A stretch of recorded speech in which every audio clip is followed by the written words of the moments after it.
और अब आपको बताएं कि मुल्क में मजीद 3 बच्चे पोलियो से मुतासर हो गए हैं, जिनमें एक का ताल्लुक कराची जिला खिमारी से है। मजीद जानते हैं कराची की नुमाइंदा मरियम हसन से, जो इस वक्त आलमी इदारा सेहत के polio adviser Pakistan doctor Khalid Shafi के साथ मौजूद हैं।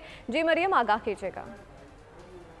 देखिए, पोलियो के 3 मजीद नए केसेस जो हैं वो रिपोर्ट किए जा चुके हैं, जिनमें से एक केस का ताल्लुक कराची से है। इस वक्त हमारे साथ आलमी इदारा सेहत के polio adviser Pakistan doctor Khalid Shafi मौजूद हैं। देखिए जी, पोलियो को सारी दुनिया ने जो पोलियो पे कंट्रोल किया है, पोलियो की वैक्सीन से किया है। ये हमारी बदकिस्मत ये है कि हमारे यहाँ कुछ लोगों का माइंड बना दिया गया कि पेरेंट्स के दिमाग में ये बात डाल दी गई है कि उन्होंने पोलियो के कतरे नहीं पिलाने। आज कराची से जो केस रिपोर्ट हुआ है, इस बच्चे की 0 डोज है।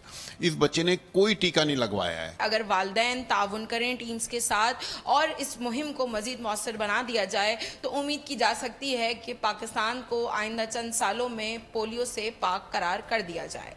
ठीक है मरियम, अपडेट करने के लिए बहुत शुक्रिया आपका। सब्सक्राइब करें और बेल दबाएं ताकि कोई खबर रह न जाए।